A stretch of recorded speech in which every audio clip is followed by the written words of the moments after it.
Daawidii fi Mararaa fi Shimallis wajjin taa'uu isaatti otoo argan immoo biyyi lafti badde qabsoon badde. Waraana giddu galaa irratti maaliif xiyyeeffatan Jeneraal Hayiluun? Ijoollee kibba jirtuu fi ijoollee lixa jirtu nan beeka qaamaanis. Sanyii jedhamu qaamaan takka argee hin beeku. Amma isa kana waanuma mana bunaatti yookiin immoo bakkuma nama argitan wayiitti haasoftaniif yaadii kun fudhatamee hojiirra oole jechuun nama rakkisa. Nama waan marroon baateenii deemurraa mormii hin qabu. Warra dirree galee kana keessa namoonni hidhamanii himanni itti banamee itti murtaa'ee mana hidhaa jiran jiru. Isaan kun warra sanyii wajjin dhufee miti. Miilli raacitee qaama hir'uu ta'anii ammallee hawaasa keessa jiru daandiirra ta'anii kadhatu. Amma sirraa dhagayeera nan qulqulleeffadha yoo hanqinaa nu bira jiraate waan sirreeffachuun nurra jiraatu sirreessuuf mootummaa numaa rakkoo hin qabu. Humni kuni yookiin immoo gareen kuni obboleewwan gidduudhaa qawwee callisiisu yookiin immoo walajjeechaan akka dhaabbatu jedhamee erga ijaarame isaanumaafuu wabii ta'uu hin dandeenye. Chaalenjiin caasaa mootummaa biraa nu quunname chaalenjii miti. Isa qabsaa'uun hedekii ture. Haala akkasii kana keessatti Oromoon maal qabateeti kan mariif dhiyaatu? Finfinneen kan Oromooti. Bulchiinsi ishiitu Oromiyaa jala ta'uu qaba. Ijjannoon koo kana. Haayizoo zarraaf si duuba jirra. Itti cabsi goota koo jetteen wal caccabsee galachi.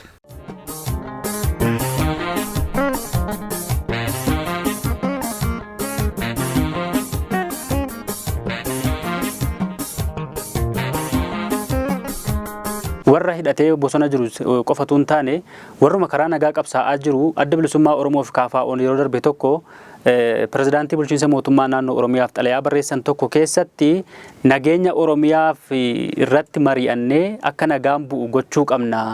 Kanaafuu waliin haa mari'annu jedhanii xalayaa barreessanii turan. Xalayaan sun akka deebiin argatiin jirudha kan isaan ibsan. Wantoonni gara warra bosona jiraniin alattis warruma karaa nagaa qabsaa'an kana gidduuttu waliin mariin wal hubannaan akkan jiredha kan mul'atu. Waan xalaa sanaan hin beeku. Akkuma kee miidiyaa irraa arge. Waan oofishaal hin taane waan miidiyaa irraa arge irratti haasa'uu hin danda'u. Xalaan sun pirootokoolii eegee dhaqe moo miidiyaatti maxxanee hin beeku. Isa warra siyaasaatu beeka. Haa ta'uuti xalayicha irraan haasa'u. Waliin mari'achuu qabu kan jette dirqama. Kana gochuutu irra jiraata godhaa jiru. Innaa tokko waliin otoo mari'achaa jiramuus ummata irraa dhoksanii ummatatti waan biraa haasa'uunis asitti waan biraa haasa'uunis hin barbaachisu. Jira ture yaadiin akkasii. Maal jarana kun wajjin mari'anne irra hoo jedhan. Kunis Oromoodha. Innaa tokko biiroo walii oola bar namni jara kee. Maal gadi baanee bakka waan minta amma maa balbaloomsina. Isa dhugaa sana gadi baanee yoo haasa'ame maal qaba? KFO'nis ABO'nis inni mootummaarra jirus afaanum tokko dubbatani. Unuma waliin dubbatani. Isa waliin dubbatan kana daffaranii uummatatti gadi baanii dubbachuu maaltu akka isaan cinqus hin beeku. Mari'atanii garuu mari'achaa jiru jettanii odeeffannoo sana maal mari'achaatuma turani maal asii lilliitti ta'anii mari'atu ba'anii ibsan taane walitti kennu kan waliin mari'atu maalii ta'uu amma ila kan uummatatti himanii uummanni keenya garaagarummaa oduu garaagarummaa keenya dhaga'uuf fedhan qabu. Uummanni keenya Daawid Ibsaa, Profeesar Mararaan, Pirezidaanti Shimallis wajjin har'a shaayii dhuganii jettee otti himte isatu isa gammachiisu uummata keenya. Warri faallaa kanaa immoo sonan Daawidii fi Mararaa fi Shimallis wajjin taa'uu isaatti otoo argan immoo biyyi lafti badde qabsoon badde gurguramee wal bite wal gurgure waliin jechaan moola. Amma beekaan kana namni keenya waan akkasii kana sodaateeti beekaan keenya afaan isaa shib godheeti afaan namaan bu'uu jedha. Isuma waliin haasa'u kana haasofne jedhee himatu. Inni gurgurateedha ka. Qabsoo gurguramu hin beeku. Bitameedha nama bitamu hin beeku horii hoolaa malee farda bitamarree. Namni kana sodaateeti dhaqee mari'achuus otoo barbaadu maallaan jedhedha. Amma dhimma kana keessa dhimmootuma haala nageenyaa wajjin wal qabsiisnee waan kan kaasnu kana keessatti tokko waa'een waraana bilisummaa Oromoo zoonii giddu galeessaa jiru gara nagaatti akka isaan dhufan taasisuu keessatti qooda leencaa warra taphatan keessaa maqaan keessan adda dureedhaan eerama. Waan waraana bilisummaa Oromoo zoonii giddugalaa kana keessaa gale keessaa namoonni akka waliigaltee sanaatti hojiirra hin oolle waliigalteen suni. Fakkeenyaaf namoonni qaamni isaanii miidhame akka yaalaman waliigalamee ture garuu namoonni qaamni isaanii miidhame daandiitti ba'anii yeroo isaan kadhachaa jiran yeroo isaan sooshaal miidiyaa irratti ba'anii akka deeggarsi isaanii taasifamu gaafachaa jiran kan mul'atu jira. Kanaan alattis namoonni hidhamanii jiran illee jiru. Warra dirree dagale kana keessa namoonni hidhamanii himanni itti banamee itti murtaa'ee mana hidhaa jiran jiru. Kanneen jedhanii kaasanii odeeffannoo akkasiin argadhe. Isa kana odeeffannoo kana qabdu namoonni dirree irraa galan kuni namoonni araara sanaan galchitan suni maalirra jiru akkam ta'anii kan jedhume daawwattoota keenyaan nu hima. Ayyee bareeda dhugaa dubbachuuf galanni kan maluuf ijoollee ilaafii fudhatte nama sadaffaa sarfaffaa osoo hin barbaadiin abbootii gadaatti amante haadholii siinqeetti amante uummata ishiitiif nagaa buusu obbolaa jidduu qawwee naa bahu jettee galte galanni isaaniif hoogganaa bilchina hoogganaa isaanii agarsiisaa galatu malaaf. Akkaataa itti waliigalteetiin irra ooluu dhabuu jira hin mul'ata qaawwa jira hanqina jira kan jedhamu harki 90 ol waan godhamu irra jiraatu godhameera. Waliigaltee godhame keessa warroota qaamaan hir'atan yaaluudha. Dhugaa dubbachuuf warroota qaamaan hir'atanii galan hospitaala guddaa keessatti battaluma sanatti galamanii kan yaalaman kan rasaasni keessa jiru keessaa bahe kan harki googe kan lukti googe kan sirreeffame hedduutu jira. Kan biraa immoo egaa namni eega rukutame eega qaama hir'uu ta'ee qaamni isaa sun amma feete kiminnaa gootus deebi'ee akka innaa duraa sanan ta'u. Amma fakkeenyaaf rasaasas keessa jira yoo ta'e hakiimiin gochuu kan danda'u keessaa maayini rasaasas keessaa baasee madaa sana sii fayyisuudha. Caba sana garuu fayyisuu hin danda'u. Cabni sun caba sabaati. Nama tokko duwwaa miti. Saba sanaaf itti amanee kaayyoo sanaaf waan ta'e waan gochuun irra jiraatu mootummaan baajatatti baasee godhee jira. Bakkas waan ta'uun irra jiraatu akka waliigaltee sanaatti akka hojiirra oolu baay'ee dhama'ee jira. Ekstiraas deeme. Hanqinoonni hin jiranii jiru. Raawwii irratti rakkoon jira jiree haanaadhaa garagaratu jira. Ijoolleen kun Oromiyaa hunda keessaa kan isaan deeman. Aanaan tokko itti dabalaan inisheetivii mataa isaatii fudhatee kireetivii mataa isaatii dabalee ijoollee kana kan guddisee baay'ee fagoo deemsisetu jira. Iddoo tokko dhilbeen bulchaan tokko immoo kan immoo ijoollee kanarraa qoollifatee akkuma kaleessaatti yaadee rakkoo keessaa bahuu dadhabees hin jira. Isa kana mootummaan kallattiin mootummaa akka mootummaatti na gaafattoo ta'e ifaaf waliigalteen sun 100% akka hojiirra oolu kallattiin kaa'amee itti deemameera. Hanqinoonni mul'atan nama individuaalii irratti mul'achuu mala. Isa kana ammas qoratamee yeroo waltajjii jira. Koree mataa isaatii qaba. Delegeetoo irra ta'antu jira. Isa kana yeroodhaan isa tamma jettu kana miidiyaan isa dhagaamamu caala inspeekshiniitu jira. Ijoollum kana keessaa ijaarame dhaqanii inspeekti godhuun dhufaan sirrataa deebi'anii waan ta'uun irra jiraatu hin godhamu. Kanaatiif hojii keessatti immoo hanqinni nama mudata. Mootummaan kun tokkollee qulqulluu taliila bishaaniitii rakkoo hin qabu kan jedhu hin qabu. Akkuma silasiin jedhe sana raawwii irratti nama mudata. Waan akkasii mudannoodha kun malee waan isaan ibsu waliigaltee sana ibsuu miti. Tokko immoo namoonni immoo lagaagala hundumtuu gadhiisii miti. Seera biyya kanaas amananii fudhatanii galan. Safuu eeguu qabu. Disipiliinii ta'uu qabu. Seera bosonaan turanirra seera mootummaan jiru hin kabajnaa jedhamee miti kan galame. Seerri mootummaan naa cabe waan lagaagalaniif hin dhiifamu waan as turaniif hin dhiifamu. Unnecessary waan barbaachisoon taane irratti hirmaatan sirreeffama nama qabanii amala sirreessaa bira tursiisuun qoratanii seeratti dhiyeessanii seerri waan jedhuuf godhanii ba'uun isaan waan ta'aniifi miti. Seeruun biyyattii tokkasi. Isaan kun immoo baay'ee reeriidha. Barbaaddee miidiyaan kan argattudha. Waan kanaaf ta'anii jedhanii miidiyaaf hin oolchina yoo ta'e sirrii miti. Jechuun amma namoonni odeeffannoo sana akka itti argadhetti waraanuma bilisummaa Oromoo warra zoonii giddu galeessaa kana keessaa warra karaa nagaatti amanee araara sanaan gale keessaa namoota 18 hanga 20 kan ta'anii waanuma kanaan dura waraana keessa turan sanaa fi hidhamanii itti murtaa'ee mana hidhaa jiru. Soba ila mana hidhaatti wanti itti murtaa'e waliigalteedhaan galanii kan kassafamaniyyuu mana hidhaa kan turan ijoolleen kun sanyiin fa'aa galan kan isaan kileem godhan namoota 1000 mana hidhaa turan hiikamaniiru. Kissiin isaanii adda cite.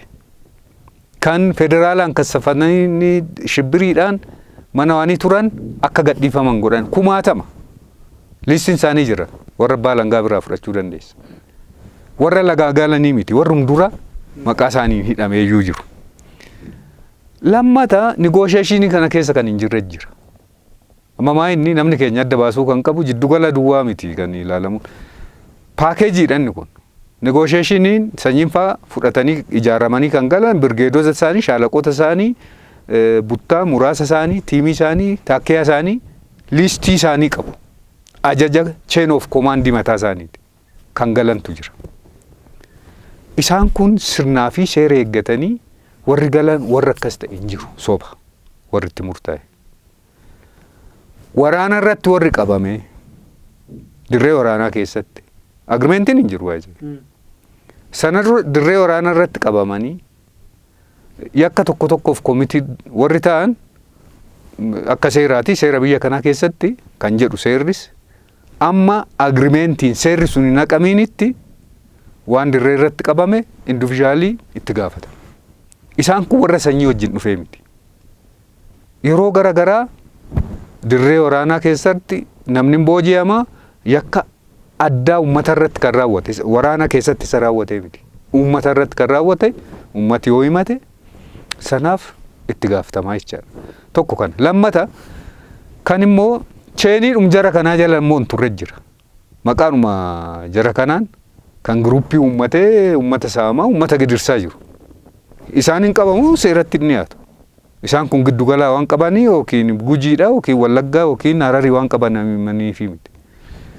Cheenii isaanii jala hin jiran. Jarri kun keessanii keenya miti jedhanii dinaay godhaniiru. Gaafa negotiationii goonus warra isaan biraa hafeetu jira. Jarri kun keessanii lakki hin beeknu isaan wal adamsaa turan. Wal adamsaa turan jechuun maanni maqaa isaanii gruuppii wayii ijaarrate kan uummata saamu kan uummata gidirsu mootummaa simbaqatu isaanis simbaqatu. Kan jidduutti uummata gidirsaa arge keessaa tokko kan sila siin jedhe anarkizimii avoidii agoonu kan jedhe keessaa otoo nuti lamaanuu walii gallee maajoritiin uummata kana gidirsu jidduu kana jira. Kan mootummaas hin taane kan isaanis hin taane isaan kana kan carraan uumameef kiftatii kana. Jara akkasiiti malee waan amma giddugala agrimentiin galee nama tokko hin argattu mana hidhaa kan itti murtaa'e namum tokko. Kanuma wajjin kana keessaas finnee abaanuti namootuma isaan wajjin hin galle karaa biraatiin yookiin immoo akka biraatiin warra galan kan immoo dhufanii isaanitti immoo makamanii isaan wajjin ilaalaman dhimmi isaanii jira. Kanuma sanyii fa'aa wajjin hin galle garuu dhimmi isaanii immoo kanuma waraana warra sanyii wajjin gale wajjin ilaalamee mooraa seenanii haala akkasitti yoo deeggarsi taasifamee kanneen qubatanii yookiin immoo bifa sanaan kan laalame jira. Karaa biraatiin immoo warri waraana sana keessa immoo hin jirre akkuma isin amma jettanis yoo ta'e karaa caasaa biraatiin immoo kan galan badii kan biraatiin utuun qabaatiin kan hidhaman jiru kan jedhan odeeffannoo kana waan argadheef maqaa namootaallee amma tokko argadheera achi keessa. Tarii odeeffannoo kana egaa zirzirii isaan beeku. An kan beeku 100% ta'e kan ittiin gaarantii godhu warra agrimentiin gale waan akkanaa irratti raawwanne. Warra innas galanii ifi warri durseeyyuu isaan dura otoo isaan hin galin torbaan tokko ji'a tokko dura warri dursanii galan jiru. Warri sanyiin faas rikonaayizdi godhan caasaa keenya jedhani. Isaan tarii isaa wajjillee jedhanii qorqalbii geeddarannaa bakka sana waan deebisanii ittiin gad wal dhaabuu sana gaarantii ta'anii kan ba'an jiraachuu malu. Ani kan inni jechaa jiru warra isaaniin alaati. Warra ammati jette kuni warra kamii isaan kamii seera akkamitti gaafatamanii isa diiteelii isaa waan hin beekne irratti naasawan. Tole warra miilli farraacitee jiru sana isaaniin jechuun amma miilli raacitee deeggarsi hin godhamneef malee akkuma isin amma jettanii adeemsi deemame jiraachuu danda'a ta'a. Miilli raacitee qaama hir'uu ta'anii ammallee hawaasa keessa jiru daandiirra ta'anii kadhatu deeggarsi hin godhamneefi amma namoota yeroo sana galan keessa waan kana gaafadhu rakkoo akkasiitu nu mudatee jira jedhanii maqaa isaanii fakkeenyaaf nama hirphaa jedhamu waraana kana keessa warra gale keessa social miidiyaatiin illee ba'anii tiktookiidhaan laayivii yeroo isaan deeggarsa kadhatan fa'aa isa kana faanatti erganiin. Egaa isa kana dhugaa dubbachuuf waan hin konfidensii irratti hin qabne waan hin beekne haasa'uu hin danda'u. Kallattiin taa'e garuu jara kanas kana ammate paakeejiin godhamee isaanis qobaatti. Inspeekshiniin ji'a lama sadiin deemee kan isaan ilaalu. Jara kana akkaataa isaanii barbaadaniif sadarkaa egaa amma isaan duwwaa miti egaa. Amma waraana biyyoolessaa keessa raayyaa ittisaa jira, poolisii jira, milishaa jira. Akkasitti kan qaamni cicciteesi faallaa kana ammoo kan gaafatantu jira. Indoom ispeeshaal tiriitmentii jara kanaa gootanii immoo gattan kan jedhu. Amma maa inni waan akkasii kun waan biyyattiin eeyyamte godhamaafituma jira. Wanti milishaaf godhamu, wanti poolisiif godhamu, wanti raayyaa ittisa biyyaatiif warra qaama hir'uuf godhamu jara kanaa godhameera. Garuu akka isaan barbaadanii fi sadarkaa fedha isaaniitiin ga'eera hin jiru inni sadarkaa sanatti dhiisuu mala. Garuu wanta alatti gatame hin jiru jechuun barbaade tarii amma sirraa dhaga'eera nan qulqulleeffadha yoo hanqinaa nu bira jiraate waan sirreeffachuun nurra jiraatu sirreessuuf mootummaa numaa rakkoo hin qabu. Tole waraana giddugalaa irratti maaliif xiyyeeffatan Jeneraal Hayiluun waraana zooniilee kan biraa keessa jiran gara araaraatti gara mariitti fiduuf yaalii hagamii taasisaniiru kan jedhu namni isinii kaasa. Gaaffiin kun yeroo hunda natti ka'a. Akka tasaa giddugalatti inni aladhee ishii kanaaf kaasu natti fakkaata. An dura sanyii argachuu kootiin dura warra iddoo biraan jiraniin argadhe.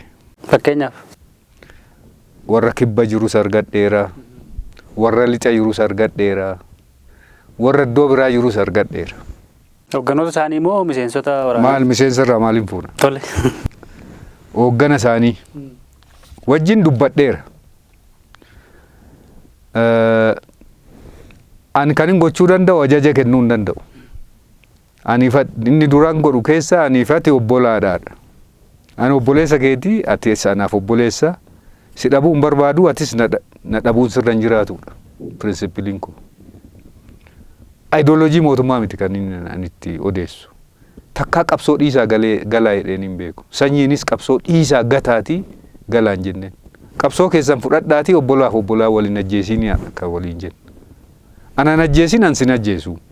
Yaadama kee garuu waan godhu yookiin na amansiisi si biran dhufa. Yoo immoo si amansiise kootu biirootti hin qabsaamas yoo ta'e.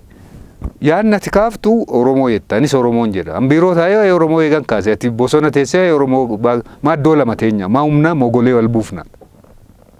Kanarratti yoo kee na amansiise keen fudhadha maalin godha biiroodha.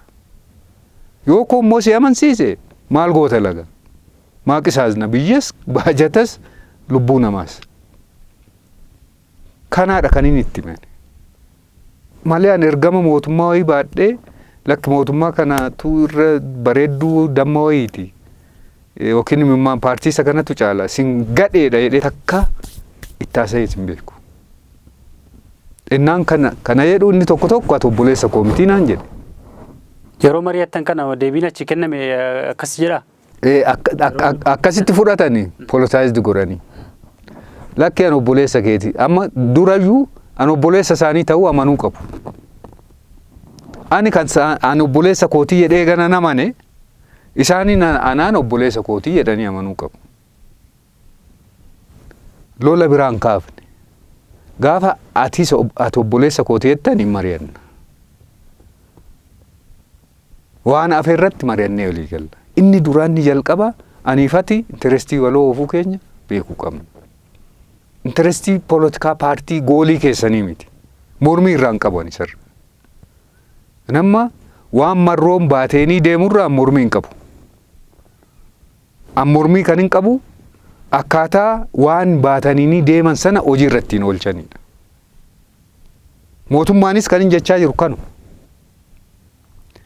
Jarri kun yaadama isaanii baattatanii adeemanii. Mootummaanis kan biyya bulchaa jiru paartiin yaadama isaa baattatee adeemu. Wal ajjeesuu hin qabnu. Kana jidduu kan dhumu Oromoodha. Kan rabkatu Oromoodha. Kan gidiraa argu karaa lachuunuu Oromoodha. Mee kanarraa qabbanaa buusnu. Tokko kana. Lammata kan itti mukeessa anis marroonis abiyyis diina waloo keenya biratti tokkuma nuti. Otoo biyyi kun deebitee hin cabdi ta'ee yookiin Oromoo kana hin cabsu ta'ee abiyyi filatamaa miti, Hayiluun filatamaa miti, marroonis filatamaa miti. Wajjin cabna. Akka tokkotti nu ilaalu. Isaan sin obboloodha eegan nuun jedhan nutumaa obboloodha waliin jechuu dadhabne. Diinni keenya bar jarri kun tokkuma Oromummaadha jarri kuni. Sirna Oromummaatu jira. Eegan nuun jedhani lakkii obboleessa koo miti jedhee maafan falma. Innoo natti meera dhugaasa. Kana jedheen approach godhen. Waan deebii kana naan kennimneef an isaan itti mufan. Lolas ittiin kaafne. Jechuun deebiin isaanii kallattiidhaan maal isin jedhan gaafa isin waraana iddoo zoonii biraas gaafa dubbistan? Kan isaan jedhani isaan an jedhu kana hubachuu dadhaban. Siin jedhe bar the simple negotiation irraa naakaatu the simplest way. Aniifati wajjin dubbachuu afaan tokko dubbachuu danda'uu keenya walii galuu qabna. Ani nama biraa godhanii asaalan. Ani nama biraa miti jarana. Tokko kan. Lammata kaleessa jara kana biras tureera. Waan iccitii hin qabu. Wal beekna tokko isaaniiti. Isa akkatti deemtanis eessa akka deemtanis wal beekna. Maaliif akka deemtan ammam akka dhukkubsattanis beekna. Dhukkuba keessattu na dhukkubee du'uuti keessa na gaddisiisa wal ajjeesuun keenya kan jedhurraa ani itti approach itti godhe. Anatu jedhe isaan hin jenne. Kan durse immoo sarvi goota. Isaaniinis jedhe warri dhagaan dhufaniiru isaan biraayis. Sanyiinis jedhe sanyiin hin taa'ee hin ilaalee hin xiinxalee akka hooggana akka liidarshippii tokkotti riiskii fudhatee waan oolchuun irra jiraatu waan sabni gaaffii sabni kaasu hin dhaga'ee uummata dhalatee keessa jiraatu keessatti qabsaa'u dararaa guyyaa mataa dhukkubse kana keessa akkamittiin ba'a kan jedhu uummata wajjin mari'atee jaarsolii biyyaa wajjin mari'atee ana wajjin miti. Sana booda inni gara jaarsolii biyyaatti deebi'e. Maal barbaaddu jennaan nagaa barbaadna jedhe uummanni. Maal gochuu qaba akkatti amma qabsaa'u kanatti maal otoo hin godhee isinitti tola jennaan lakki ilma koo atis nu jalaan du'iinsi barbaanna. Milishaan keenyas hin dhumiin hin barbaanna. Biyyi kun nagaa akka ta'u walii dubbadhaa jedhe tolee kanuma dubbiin. Waan giddu gala irratti focus godheefi. Indoom dura kibba irratti achiin lixa irratti. Indoom sanyaan takka argee hin beeku. Ijoollee kibba jirtuu fi ijoollee lixa jirtu nan beeka qaamaanis. Sanyii jedhamu qaamaan takka argee hin beeku. Ta'uu isaan beeka malee. Tarii akka dhuunfaatti waan itti dhiyaatanii fi amantaa dhabanii yaada keessan kana isin jalaa kuffisanii laata? Maaliin godhe achitti waan wal goone hin qabnu walii gaddine malee. Jechuun akka dhuunfaatti dhiyaachuu isin jedhu ofii keessan jibba isinirraa qabaatanii yookiin wal loltuutu hin taane akka mootummaatti tuuta'eetii amantaa qabaatee deemamaa kan jedhu. Ani kan hin dhaqee dhumarratti bari waan baajata kootiin miti kan dhumarratti isaan walii galan mootummaa wajjin haala mijeessuudha bar hojiin koo. Yaadama qaban sana abbootiin gadaa haati siinqee jaarsoliin biyyaa bakka jiranitti mootummaanis kan isaanii dhaga'ee isaan kunis kan isaanii dhaga'anii taa'anii haasaanii kooman doomineetariin keenya kana.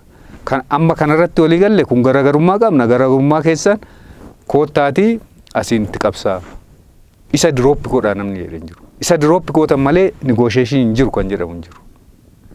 An kana facilitate kanan itti me bar. Ana wajjin dura haasawuun isaanii bar kana mijeessuuf malee an negotiate godhee an waan hunda godhee galchuufi miti. Tole galatooma karaa biraatiin dhimmootuma nageenya buusuuf taasifamu kana keessatti sochii isin ittiin taasiftanii namni ittiin isin beeku dhimma waa'ee gamtaa dargaggoota qeerroo Oromoo jedhamu tokko isa keessattis maqaa keessan hin kaasu. Maal jedhu? Isaantu ijaaree Jeneraal Hayiluutu ijaaree kan jedhanii kaasu. Inni maalirraa kaataniiti waan sana kan ijaartanii hammamitti milkooftanii amma maalirra ga'eera kan jedhutu nu kaastanii daqiiqaa muraasatti. Waa'ee gamtaa dargaggoota qeerroo dargaggoo Oromoo sana ani abbaan biyyaas isaanii jedhee naman. Dhaloota kana jedheeta naman. Yaada koo irratti fe'uu hin danda'u. Yaada isaanii dhaggeeffachuudha. Ga'een koo ga'ee gorsuuti. Waan ani itti amanu yaada dhiyeessuudha. Yaada man qabu keessaa obbolaa wal ajjeesuun qabu jedhee namatti amanuudha.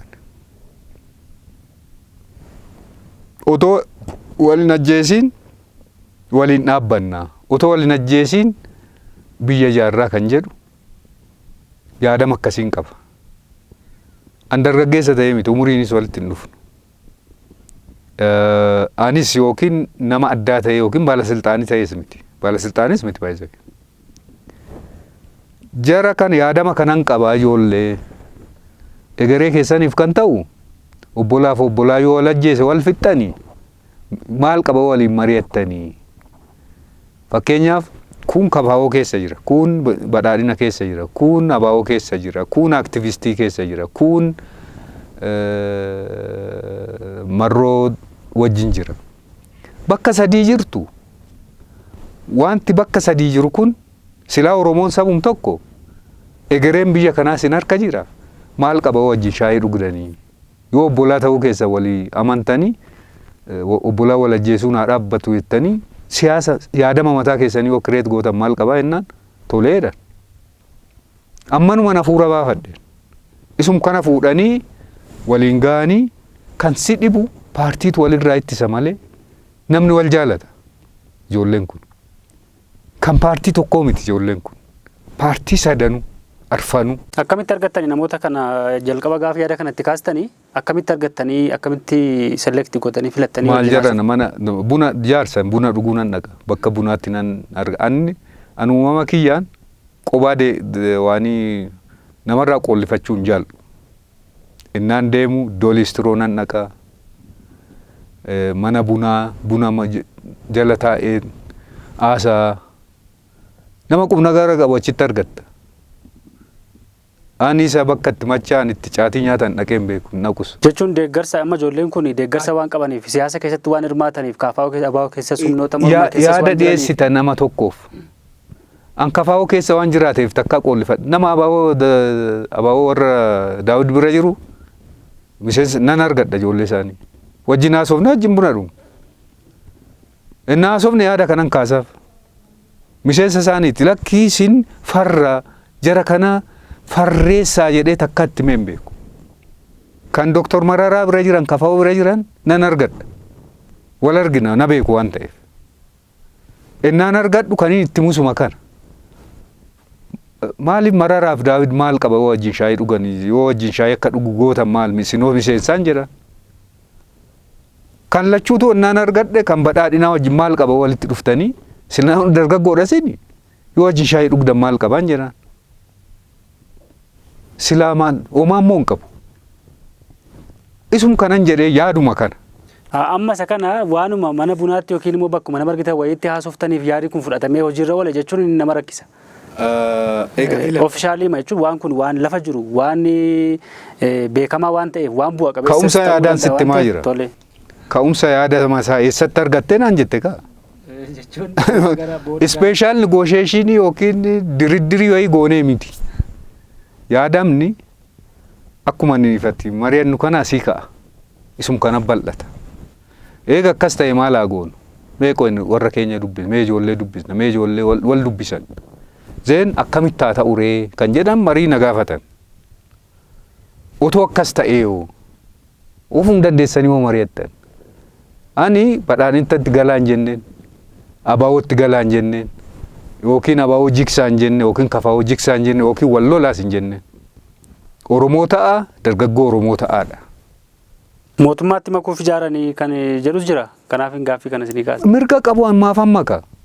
Abbaan barbaade bar ijoollee kana keessa ta'anii bar kafaa'uu kan deeggaran jiru. Yaadama ganaganuu hin deeggaru. Kan mootummaa deeggaran hin jiru. Kan immoo maan deeggarre hin jiru. Yaadama kana fudhatanii. Mirga qabu yoo barbaadan badhaadhinaa ta'an. Maaltu na galche nagaa buusan malee. Yoo barbaadan kan kafaa'oo ta'an. Yoo barbaadan kan abaawoo ta'an. Garuu walajjeesuu, walirratti tololuu, wal cabsuu, wal xiqqeessuu haa dhaabatu. Siin obbolaadha waliin kan jedhamu irratti deemne toleedhaan tokko kan lammata yaadamni lammata sirna kana sintu itti cabsee fide malee namni wayii fidee sinirra hin dhaamne. Sirna ofii fiddan irraan qollifatiina hanqina hoo qabaate hanqina isaa sirreessaa jenne. Nama paartiin hin darba sirni garuu hin ta'a. Sirna jijjiirama kana kan fide dhugaa dubbachuudhaaf nama dhuunfaaf aktivistii wayiif hin kennimu. Yookiin baalasixaanii tokkoof hin kennimu. Yookiin paartii wayiitiif hin kennimu. Jijjiirama kana kan fide dargaggoo Oromootti itti cabee fide. Waan itti cabdanii fiddan eenyuuf kennitanii irraa deemfitanii waan biraa maal fiduufi. Dhugaadhaa jedha. Dhuguma immoo waan ofii fidde hanqina isaa guutta malee isarratti waa dabalta malee isa gattee immoo akka haaraatti asheeta dhaabuu hin naqxu. Kanaatiif inni kabaawoo keessa jirus sirni kun kan isaati. Isa abaawoo keessa jirus isa badhaadhina keessa sirna bar. Paartonnoo wal harkaa fuudhuu danda'u. Tarii waggaa 5, 10, 20 booda paartii biraa ta'uu danda'a. Sirni kun garuu jijjiirama cabiinsa qeerrootu fide. Itti milkooftaniittu jechuun yaada keessan kanatti milkooftaniittu booda bu'aan argame haalli deemame maal fakkaata? Baay'ee milkaa'e. Na caala dargaggoon milkaa'e. Dargaggoo wal ajjeesuurra wal atakaaroo keessa wal baafneerra baateetti. Kun gochuun akka danda'amu biyya kana keessatti agarsiisaniiru. Mootummaattis agarsiisaniiru. Mootummaan biyya kana keessatti aadaan baratame yoo mootummaan taane yookiin yoo paartii hin taane ofii keetii teessee mari'attee mootummaa waamuu hin dandeessu. Ijoolleen kun kan goote keessa ofii ta'anii bocanii ajandaa kaawwatanii ajandaa isaanii irratti mootummaa waaman. Mootummaa duwwaa miti kan waaman baay'ee. Paartii hunda waaman. Warri dhufe jira warri rafee jira. Gaafa kora godhatan sana. Kan kora waamaniif paartii sana balaaleffachuuf tokko deeggaruuf otoo hin ta'in sirni kun keenya sirna tiksa ideoloojii poolitikaa keessan immoo uffadhaadha. Karaa nagaan. Inni kun ta'uunsaa anaaf miraakiliidha jedhee tan fudhadha. Anamma kana yungaa jedhee yaadne. Dargaggoo nan ijaara hoo jette yaadama irratti yaada irratti ijaarta. Akka maqaa wal balleessanii akka namoonni aktivistii tokko tokko yookiin paartiin tokko keessa yookiin paartii bakka bu'anii namoonni tokko haasa'an bittaaf gurgurtaa fakkeessanii haasa'an ilaali. Jecha Oromoo keessaa qabsoo Oromoo mooraa Oromoo keessaa ba'uu kan qabu keessaa tokko ebeluun bitame, ebeluun gurgurame. Ebelu gantuudha, ebelu bitamtuudha jedhamu kun diinatu nu keessatti install godhe. Hilma namaa ta'ee kabaja walii kennuu qaba. Namni bitamu hin jiru, ayidiyaa qaba malee. Ani har'a mootummaa kana yookiin paartii badhaadhinaa waan deeggare gaafa inni karaa irraa gore waan deeggaruu waadde bitamaa miti yaada kooti. Amma ijoollee namoota kana keessaa kan hidhamanis jiru. Eessa? Gamtaa qeerroo dargaggoota Oromoo kana keessaa Wallagga Lixaatti torbanoota darbe kana keessa namni hidhame tokko jira. Nama Falmii Daraaraa jedhamu. Dajanee Tolasaa kan jedhamu immoo Shawaa Lixaa Cobiitti yookiin immoo Jalduutti kan ajjeefame jira. Humni kuni yookiin immoo gareen kuni obboleewwan gidduudhaa qawwee callisiisu yookiin immoo walajjeechaan akka dhaabbatu jedhamee erga ijaarame isaanumaafuu wabii ta'uu hin dandeenye kan jedhanii komatantu jira. Egaa kan mucaasa Cobii dhagayeera. Isa maayettu kan Lixa Wallaggaa ta'uu malee dheetan fudhadha. Ta'es jedhee yaada. Sirrii dheedheen fudhadhu. Itti qabsaa jirra. Amma kana dhageesse. Kana caalatu jira. Innaa wanta kana jaarru bar chaalenjiin caasaa mootummaa biraan quunname chaalenjii miti. Isa qabsaa'uun hedekii ture. Itti qabsooftee sirreessita malee muufattee hin dhiiftu. Wabiin taane kan jedhamu aarsaa kaffalaniiti jarri kun kan sadarkaa kanaan gahan. Mootummaa keessa wanti kun akka hin dhufne kan warri barbaadan jiru. Ala warra taa'an keessa warri wanti kun akka diigamu barbaadu invest godhantu jira. Isa kana sadan kana baalaansi gooneeti kan fidne. Kanaatiif ofiifuu wabiin taane kan jedhamu qabsoon karaa nagaa eenyuudha homaa chaalenjii tokko malee deemama kan jedhe. Hidhamteeti barkanii gochuu qabdu. Ani mootummaa wajji wal lolaan oola gaafan barbaade. Garuu ennaa wal lolu bosona bu'uufi miti. Sirreessuuf. Dildiya cabsee waliin lolu. Jechuun garee sirna mootummaa kana tiksuu yookiin immoo sirni mootummaa kun akka utubamuuf warra deeggarsa gochaa jiru isaan kun gaafa isaan hidhaman gaafa isaan immoo ala hin taane ajjeefaman namni ala dhaabbatee ilaalu tokko waan hubatu qaba. Kanaaf inni gaaffii kana inni dhugaa keeti bar. An sirriidha jechaa jiru. Sirrii miti. Isa kanaadha kan sirreessuu qabnu kan jechaa jiru biyya dimokiraasii ijaaraa jirrudha. Biyya reefu qawwee walitti baachaa turre qawwee lama sadii wal cinaa jira. Qawwee kan abbaa ta'eeyyuu kan hin beekne. Tokko ol ka'ee si ajjeesa. Sirni kunis riiformiidhaan dhufe malee kan paartii tokkooti jechuun isa jalduu sana amma akkamitti ilaaltan isin kan ajjeese humnootuma caasaa mootummaati kan jedhamu jira. Hidhame. Hidhame mana murtee jira. Maaliif ta'e garuu waan sun? Wal lolan dhuunfaan. Egaan dhuunfaan wal lolanii sabbaa kee waliin jedhee sun meeshaa qabaa kun meeshaa hin qabu itti dhukaasee kun imaammata mootummaa miti. Namni meeshaa qabu egaa dargaggummaan kunis jira. Anytime siqunnamaa kun sirriidhaan jenne barmootaaf akka ta'utti seeratti dhiyaate hidhamee innasuma immediatelyidha kan hidhame. Tole gaaffii keenya gara xumuraatti geessina sa'aatii dheeraa haasofne waan ta'eef gaaffii tokko tuun sidii kaasee tarii quba qabdus yookiin immoo odeeffannoos qabdu jedhee waan yaaduu fi amma qoqqoodiinsi yaadaa bifa adda addaatiin gama mormitootaa kana keessa ture baay'een jira. Isinis keessa turtan waan ta'eef beekamaadha waan kun. Deemee amma garuu mootummaa keessatti iyyuu adda addummaan yookiin wal qoqqooduun tokko tokko ni mul'ata jedhanii kan kaasan ni jiru. Fakkeenyota adda addaas immoo ni kaasu. Namoonni waan kana jedhan waan argamus ni jira. Wantoota kana argitanii hubattaniittu akkamitti ilaaltan? Akki goonu miidiyaa irra jirra. Hanqina mooraa qabsoo Oromoo kan miidiyaatti haasofnu jira. Kan miidiyaatti hin haasofne jira. Kan na jibbisiisu keessa ka dhuunfaatti yoo na gaafatte waan amma Oromoo miidiyaatti bahee wal godhu kana bafisuun saappoortiin godhu. Anarra wanti ga'ee jira. Walirraa waan geenye jira. Miidiyaaf sitti ni muun. Maalitti godha? Wanti ta'uun irra waan kaleessa darbe dan. Waan ta'e sana hojjetameera.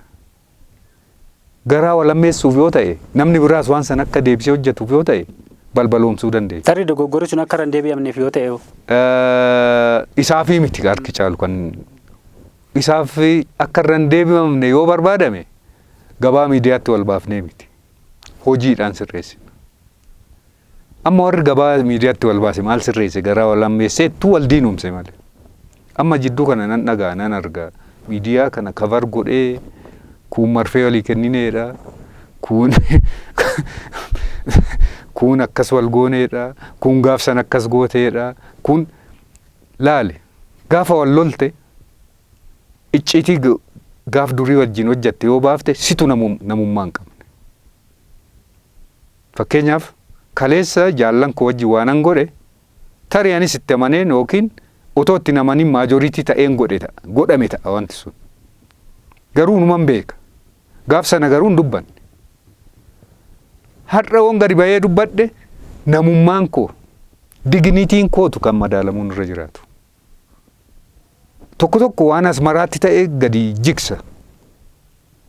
Tokko tokko waan biyya weestarnitti ta'e jigsa. Tokko tokko waan gullalleedha. Tokko tokko waan sololootti ta'eedha. Maalitti godha kana wal barsiifna keessatti gadi qabne. Miidiyaatti baafnee wal diinomsuudha. Kan ormi nuun jedhu nu gaha. Abaarsa yoo ta'e maqaa wal balleessuu yoo ta'e kan ormiin wal nu balleessuu nu ta'a. Ormaaf ragaa ba'u yoo ta'e kaleessa gaafa gootu kan hin dubbanne kan hin sirreessine har'a teenyu taateeti kan waan sana balbaloomsitu. Kanaaf ani hamiis haa ta'u gochaan kan raawwate sana gabaa miidiyaaf nama hin oolchine keessaa tokko. Oolchuus hin barbaadu. Waan hin taaneef miti kan hin barbaadu. Faayidaa hin qabu waan ta'eef. Isa amma waa'ee mootummaa keessatti waan akkasii mul'atu kanas kanaaf iddootti mari'atan qabu warri mootummaa isaa mari'atan haa hiikkatan. Oromoo kan rakkise keessa qoqqoodama. Qabsoosaas kan takaale ammas aadaa ta'ee kan nutti dhufe hamii fi qoodama. Tokko qulqulluu fakkaatee tokko qulqulleessaa ta'e. Waliin laaqaa ba'eeti akkuma nattaafu jechi kun. Walumaan balleesseeti waan waliin balleesse gaaf tokko gadi ba'ee waanii ta'a. Anaaf hiriyaa turtee gaafan si gane icciitii kee bara hirummaa waan baase simiti badii kan qabu. Ana. Hiriyaan gaafa wal dhabde waan garaa keessaa tufti yoo ta'e sirrii miti. Digniitii kanaan ilmi namaa kan ilaalamu. Liidarshiippiif immoo kun waa guddaadha. Liidarshiippiin inni guddaan icciitii saba miidhu, hawaasa miidhu, qorqalbii uummataa miidhu, liqimsee wajjin du'uu qaba. Maaliif eenyu kan icciitii itti kennamee liqimsee du'e sana? Adam Saaddoo. Maaliif du'e icciitii sana wajjin? Otoo foolchuu barbaade dubbachuu danda'a. Tokko tokko ta'uun garafamiin gadi yaasa waan hin taane. Eenyu gammachiisuuf akka inni gadi yaasu siin galu. Kaleessa wajjin turte. Waan wajjin kaleessa godhaa turte har'a gadi baaftee gabaaf hafuun situ safu dhabeessa. Situ yartuudha. Liidarshiippii mitati. Odeessituudha. Goomattuudha. Hamattuudha. Oromoon kaalcharii isaa keessatti kan beeku namni nyaaraa wal dubbisa. Akkasumatti si ilaale. Maal akka barbaadde, maal akkatti dhabde, beekeeti, si keessummeessa, sirraa gora. Maal abbaa manaaf abbaa manaati manaa guyyaa guyyaa wal lolaa hin oolanii? Isa wal lolan gabaan nama sadaffaatti ni musitti fakkaata. Inni kun kan uummataa waan ta'eef. Kan uummataa kan jedhamu hin jiru. Akka sabaatti icciitii qabaachuu qabna. Sabni icciitii hin qabne yeroo kamuu mo'aa miti. Akka paartiitti immoo paartiin icciitii hin qabne mo'aa miti. Icciitii ennaan siin jedhu icciitii saba sana. Icciitii waan biraa miti. Safuu saba isaatii kan eegu, eenyummaa isaatii kan eegu, digniitii isaa kan eegu qabaachuu qaba. Isa kan akka sabaatti tokkoyyuu kan firfirsaa taane kana. Isa boroo hojjennu har'aa soofna. Isa waggaa shan booda hojjennu har'aa soofna. Isa har'aa dhiifneet isa kaleessaa irratti wal lolla. Isa har'aa dhiifnee isa boroo hojjennu irratti wal lolla. Eessaan inni har'aa hojjetamu ree? Tole isaa irratti haa deebinu. Yoo sa'aatii keessan isin jalaa balleessuu baadhee erga wal argine barbaachisaadhas jedhee waan amanuuf dhimma marii biyyaalessaa xiqqoo ishee kaasna. Waan yerootis waan barbaachisaadhas waan ta'eef. Akka hubannaa keessanitti mariin biyyaalessaa rakkoo akkamii fura? Haala amma deemaa jiru kanaan Itoophiyaa keessatti mariin biyyaalessaa geggeeffamuu jalqabeera. Mariin geggeeffamaa jira. Mariin biyyaalessaa kun rakkoo akkamii furuu danda'a jedhamee abdatamuu danda'a kan jedhamee gabaabinaan nu kaasa. Rakkoo waliin mari'achuu fura. Inni jalqabaa kana furraanuu injifannoodhanaaf. Inni lammataa waan ati walii dhaga'uun barbaanne walitti hima. Dhaga'uu kan hin barbaanne garuu sammuudhaa kan qabdu walitti hima. Sadaffaan eega kana ta'ee fallisaa hoo maalii kan jedhu waliin barbaadan. Fala waluu waliin barbaadu. Haqa walii beeku. Oromoon haqasaa namni biraas akka beekuuf gochuu, Oromoonis haqa nama biraa akka beekuuf gochuu. Haqa walii beekteet waliin jiraatta. biyya Western kana keessatti Jarmanii yoo fudhatte biyyoota Middle Europe kana yoo fudhatte kan akka isaanii wal fixan jiru. Kan akka isaanii sanyiinis wal balleessan jiru. Akka malee wal godhan takka amantaadhaan, takka sanyummaadhaan, takka ana malee ati hin jirtuudhaan akka malee wal godhan mileena walirraa fixan. Dhumarratti kan godhan yoo jiraate wajjin taa'anii mari'achuu akka danda'an haala mijeessan. Inni jalqabaa kan godhan keessa rakkoo walitti muudhiisaniiti wajjin taa'uu shaayii dhuguu dandeenya jedhan. Inni jalqabaa waltajjii san uumuutu rakkisaa ture hin uuman. Inni ittaansu maaltu ta'ee kan jedhu. Maal qabda? Maal taate? Maalan si godhe? Maal na goote? Isa walitti himan. Inni sadaffaa eenyutu godhe itti deeman. Ebelutu godhe, abbaa kee godhe, akaakayyuu kee godhe. Kanaan maayin ati hin goone akaakayyuun kee godhe. Akaakayyuun koo kan godhe sirrii miti. Ani hin goone akaakayyuun koo kan godhe waan siin malle godhe. Nu jidduutti garuu ta'uu hin qabu jedha. Inni amaarree fallisaa amma immoo fallisaa kana yoo goone sanassis anas wal kiisuu dandeenya. Kanaan fixatan. Jalqabbiin kunis kana. Namni tokko innaa farsu waa'ee marii biyyoolessaa kana waan ji'a tokkotti waan hunduu dhumutti fakkaata. An akka yaadama kooti akka yaadutti akka karoora isaatiittis akka mul'ata isaatiittis dhaloota tokko iyyuutti fixuu danda'a. Mariin kun dhaloota tokko. South Africa waan akkasii jalqabanii amma yoonaan finne. Marii kana booda maaltu eegama fakkeenyaaf ji'a tokko kana booda? Marii kana booda waliin haasa'uu danda'uu isaanii ba'anii nutti himu. Waan irratti haasa'an nutti himu. Waan walii fudhatanii fi waan waliin fudhanne nutti himu. Kana nutti himu jedhee tan eega. Sana booda waan waliin fudhanne irratti itti fufaadha. Itti fufa. Kana nutti himu. Isamma namni ol ka'eetuma ebeluun akkas ta'e ebeluun as galee ebeluun achi galchee waliin jedhu kun inni warri otoo dhiisanii warri piroopaa waan galtee jara kanaaf ta'u waan hamilee ta'u otoo jara kanaa gumaachi keessumaa warri miidiyaa taatan jara kanaaf ajandaa sireesii godhatanii wanta kana waan walii isaan galchuu irratti akka walitti harkifamaniif otoo dhiibbaatti goone. Innaa tokko miira keenya egaa numa keessaa ba'anii dhaqan miti hiree bakka bu'uun. Miirum keenya duwwootoon ta'e miira keenya waan nu tolchuu danda'u malaa fi fala otoo akeekne. Yoo miiraan waa balleessu tasgabbaa'is jechuu ni dandeenya. As teenye. Yoo akkas ta'e fala arganna. Haayizoo zarraaf si duuba jirra. Itti cabsi goota koo jetteen wal caccabsee galachi. Sana booda rakkootu uumama. Haaba kana wajjin wal qabatee wantoota ammaatti haasaa turre iyyuu baay'ee jira. Oromoon keessoo isaattuu wantoota inni irratti waliin galle waan baay'een jira. Fakkeenya yoo kaasne waan gaaffii jalqabaa keessatti kaasne waan Itoophiyaa fi Oromiyaa kana irratti wantoonni namni waliin fudhanne baay'ee jira. Dhimma hiikuma hiree murteeffannaa jedhamu irratti inni tokko akka biraatti kaan tokko akka gara biraatti hiika garuu hiree murteeffannaa kan jedhu kana irratti namni hunduu hiree murteeffannaa inuma fudhata garuu hiika isaa irratti wal dhabaa. Dhimmoota gara Finfinnee wajjin wal qabatee wantootni namni hunduu irratti waliin gallee jira. Inni kaan federaala kana jalatti yoo bultee gaariidha jedha. Kaan Oromiyaa jalatti yoo deebitee gaariidha jedha. Wantoonni akkasii waliigalteen hin jiru. Dhimma heera mootummaa irratti illee akkasuma waliigalteen hin jiru.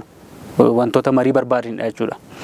Haala akkasii kana keessatti Oromoon maal qabateeti kan mariif dhiyaatu kan jedhu akkamitti hubattu isin akkamitti ilaaltu wantoota amma kaase kana? Oromoon wanti qabu qabateera.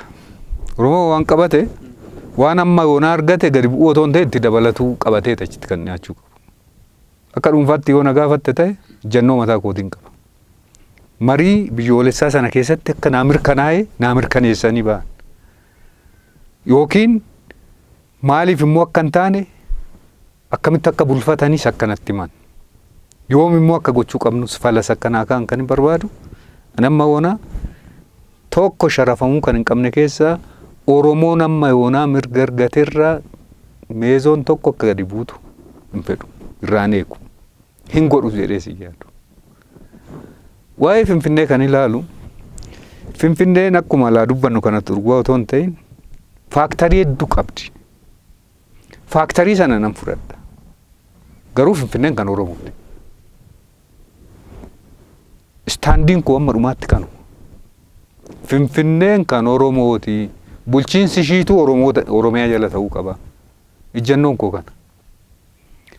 Interestii namni irraa qabu biyya kana keessatti Finfinnee keessa jira'ee waan jiraateef wanti 3 moo 4 dhiyaate jirratti. Isa kana keessa isa kamtu waliin galcha dubbiin vootii miti. Dubbii egereeti. Warri wanta sana jedhes isa jedhu sana akkamitti akka hojiirra oolchu amansiistee galuu qabda. Akkamitti akka hojiirra yoo oole immoo balaatti fidus hin beeku.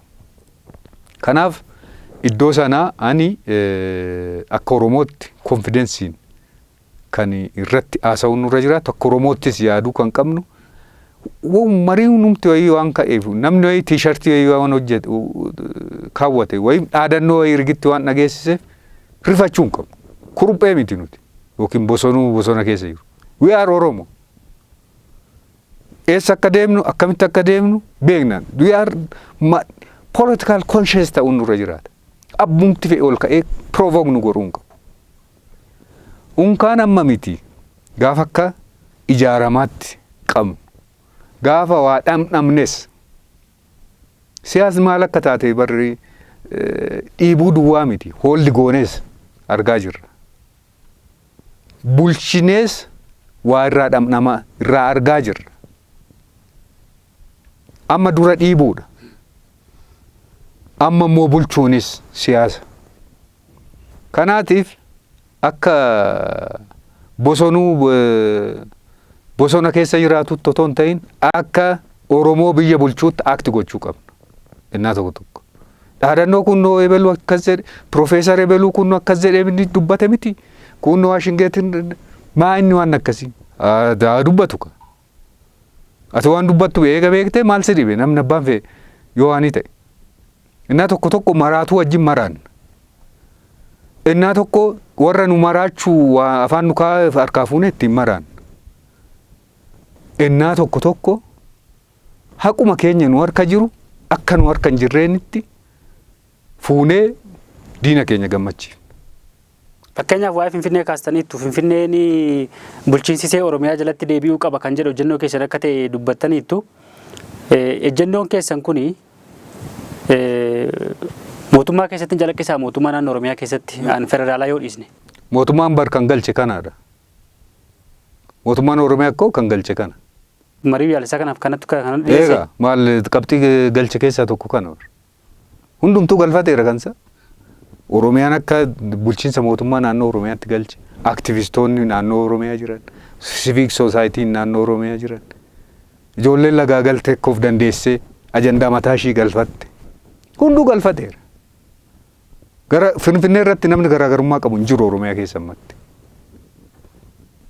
Isa kan akkamitti jabeeffannaan kun qorqalbii keenya bosonuu hin taanu akka nama biyya bulchuutti haasa'u. Tole wantootuma kana wajjin wal qabsiisee marii biyyaalessaa kana hunda hirmaachisaadha jechuu dandeenya. Akkasiin hubattanitti fakkeenyaaf Oromiyaa keessatti qaamonni siyaasaa marii sana keessaa bakka bu'iinsa hin qabani. Gariin. Yoo turoo. Fakkeenyaaf addi bilisummaa Oromoos KFO'nis gama waraana bilisummaa Oromootiinis kallattiidhaan karaa isaaniitiin bakka bu'aa hin qabani. Karaa isaaniitiin yaadi isaan dhiyeessuu danda'an tarii achi keessatti dhiyaateera ta'uu danda'a. Namni biraa dhiyeesseera ta'uu danda'a garuu ofii isaanii bakka bu'iinsa achi keessatti hin qabani. Haalli kun immoo waan Oromoo keessaa kanaaf ammas deebi'ee rakkoo biraa uumuu hin danda'u jechuun kana tilmaama keessa yeroo galchitan yeroo yaaddanii tarii dhiibbaa hin qabu isaan kun keessaa hafuun isaanii. Maaliif afaniin gaaffii kooti? Ana caala otoo isaan gaafatte. Maaliif hirmaadhaa jedhamaniiru. Beektaa innaa tokko simple example. Haati ijoollee 3 qabdu.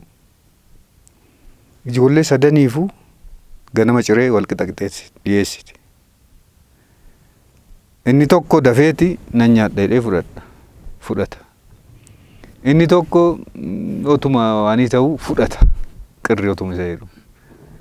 Inni tokko immoo ni sadaffaa boo'ee nyakkiseeti hin fudhu hin nyaadhu jedha. Ciritti hin nyaadhu gaafa jedhu okkee dhiisi jettiini jarri lamaan xirri godhanii nyaataniiti. Mucaan ganama nyaadhu jedhe suni laaqana irratti cireedhuma isaa nyaata. Silaa ta'uun kan irra jiraatu maayin cirittis nyaatee laaqanaa boo'uu qabaayu. Amma warri keenya ennaa wanti isaan haasa'an kun anna kofalchiisa. Eenyu akka isaan itti hirmaachisuu barbaadu. Komishinicha irraa amantaa hin qabnu jedhani. Himannaan isaanii tokko kana. Amantaa eegan qabaadne keessa galanii amantaa sirraa hin qabna jedhanii fuulafiitti itti himanii nama galfatanii. Maala waan amante duwwaa irratti waan itti namanne bar keessa galtee akkamitti akka ta'uu beektu aayidiyaa kee gurguratta. Filannoo irratti hin hirmaadhu. Kana irratti hin hirmaadhu. Eessaan eessi yaada keessaan eenyutu xaragee waan barcuma rasikaa. Amma irraa namanne miti isaan otoo isaan ta'e otoodha egaa kun. Jarri kun didan miti xiiqa'ee tan dhiibee tan seena. Siyaasa hojjetu kaa itti gaafatamummaa uummataa qabu jarri kun. Immoo yoo mo'uu dadhaban kun amma kana sii dhamaane amma kana dhiibnee nan dadhabee uummataa jechuu qabu. Dhaqanii ittiin gallu ittiin mari'an maal uummatatti nuu himurees deebi'anii. Haa xumurru.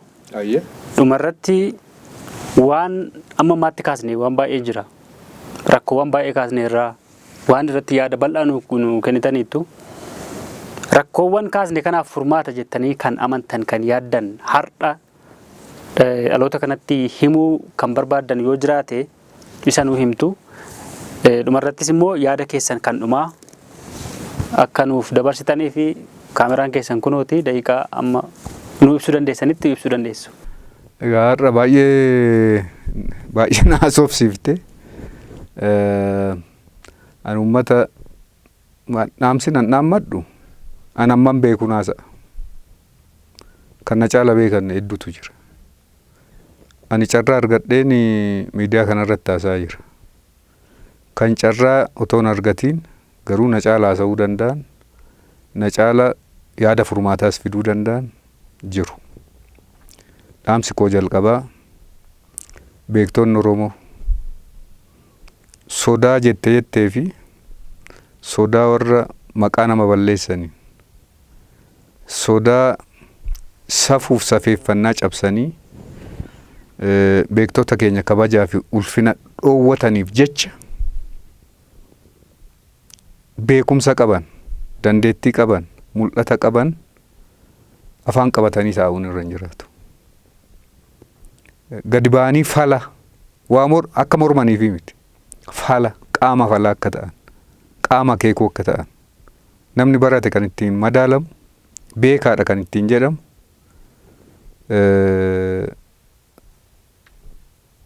Rakkoof fala gaafa kaa'uu yaada isaa fideedha. Rakkoo yeroo kamuu hin jiraata. Rakkoo himuun baay'ee salphaadha. Rakkoo kan hin baranne sin hima, kan irra ga'e sin hima, kan arge sin hima. Rakkoo himuun baay'ee salphaadha. Biyya keenyaaf chaalenjii guddaa kan ta'u rakkoodhaaf fala kaa'uu dadhabuudha. Akeekuu. Akeekuuf immoo beekumsa gaafata. Beektonni keenya jirtu. Fala of harkaa qabdu. Warra fala of harkaa hin qabneen ukkaamfamanii wacaa fi wacabbara kanaaf jecha gabaa salphinaan dhaqu jedhanii beektonni keenya afaan qabachuun isaanii sirrii miti. Biyyi keenya biyyoo yoo dadhabe, biyyoo laafe, biyyoo hanqinni quunname wajjin laafna, wajjin dadhabna. Beekumsa keenya qormaata keessa gala. Isa kanaaf an dursa kan hin dhaamuuf beektonni keenya waa mormuuf otoo hin ta'in waa ijaaruuf, waa sirreessuuf, waa deeggaruuf, waa kallattii kaa'uuf akka socho'an hin barbaada akka sabaatti. Kana gochuu hin danda'u ga'umsatti qabu. Lammata dargaggoo keenyaaf. An dargaggoon keenya miiraan yeroon itti waa hojjetanii jira. Miiraan tasgabbaa'an immoo beekumsaan yeroo itti waa hojjetanii jira. Dargaggoon dhugaadha. Miira keessa nama jiraachisa yeroo hunda. Garuu yeroo hunda miira keessa miiraan dhalatanii, miiraan guddatanii, miiraan dulloomuun fafa.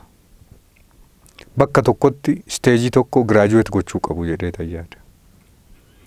Jijjiirama kana fiduuf dargaggoon keenya miira gootummaatiin, beekumsaatiin, yaadamaan tokko ta'anii tokkummaan dhaabbatanii fidaniiru. Amma immoo miira gootummaa keessa giraajuweet godhanii miira beekumsaatiin biyya ijaaruu, saba ijaaruu, hanqina guutuu gaaffii jiru ilaa fi ilaameetti deebisuu, obbolaa fi obbolaa jidduudha walajjeesuu dhaabuudhaan hundumtuu gara xarapheezaatti akka dhufu. Koozii keenya jiddu gala gale gara qarqaraatti baasuu dhiisuudha. Kana booda koozii keenya qarqaraa gara giddu galaatti fiduu hin qabnu. Isa qarqaraa dhamaanee jijjiirama kana gara giddu galaatti finne kana jechuun gara center of political gravity finne kana tiskinee hanqina isaa guunnee itti adeemnu dhaamsa kooti. Kana gochuuf immoo ulee tokkummaa fayyadamnu. Ulee ilaan fi ilaamee fayyadamnu. Inni achi jirus inni as jirus walooma sirna waloomaa ijaarruun dhaamsa koo dargaggoof. Sadaffaan walumaa gala akka uummataatti akka uummata keenyaatti nuti saba guddaadha. Sabni guddaa qorqalbiinis guddachuu qabna. Rifataa ta'uu hin qabnu. Innaa tokko tokko arbi guddaadha. Leenci immoo baay'ee xiqqoodha. Qaamaa yoo ilaaltu. Humnaanis yoo ilaaltu leenca caala arbatu caala humnaan. Garuu arbi gaafa leenca arge dursa hirrifata, hin mo'ama. Leenca arbaan baqatu, arbatu leenca baqata. Waan humnaan caalameef miti, waan dursee qorqalbiin mo'ameef. Leenci kun na nyaata, nan dhiisu, humna ittiin qabu jedhee waan of mo'eef. Malee leenca innaa qabuu dhufe karuminni qabe san otoo irratti ciisee irratti kufee leenca sana nu majjeessa. Qorqalbiin garuu nan caalame jedhee waan yaaduuf mo'ame. Nuti qorqalbiin keenya qorqalbii leencaa qabaachuu qabna. Saba guddaadha waan guddaa yaaduu qabna. Isa arganne irra waan hanqate guuttachuuf waliin sussukuu qabna. Tokkummaa keenya jabeeffachuu qabna.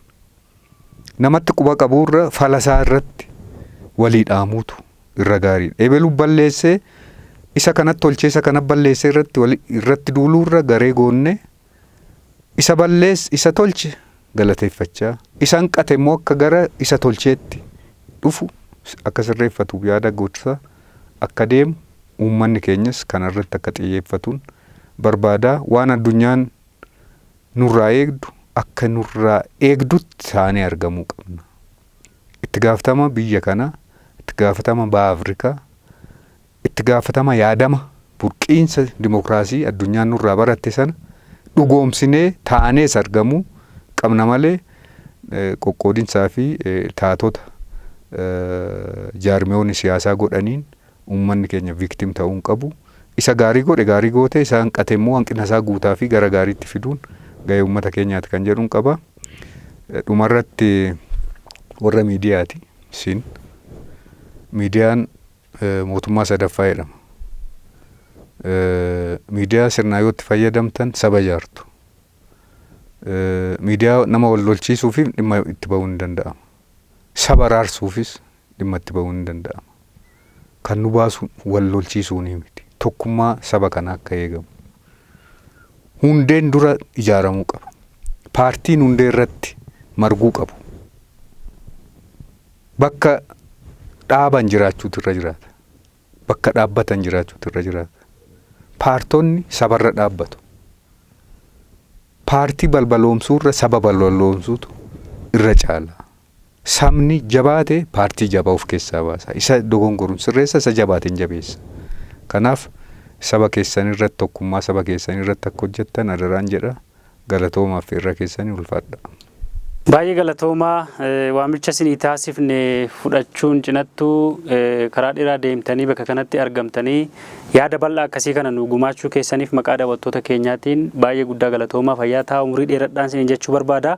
Yeroo biraas dhimma kan biraa irratti waan uummata kanaaf ta'u irratti yoo isin waammanne akka nu argamtan akka waliin mari'annu abdii guddaan qaba. Fayyaa ta'a ulfaadha. Fayyaa ta'a. Hora qeebana. Kabajamtoota hordoftoota keenya qophiin keenya har'aa kan keessummaa keenya Jeneraal Haayiluu Gonfaa waliin taasifne kan haga ammaati. Qophii keenya kanarraa hubannaa bal'aa argattaniittu jedheen amana. Qophii keenya keessummaa kan biraatiin haga walitti deebinutti nagaan nuuf tura. Nagaan.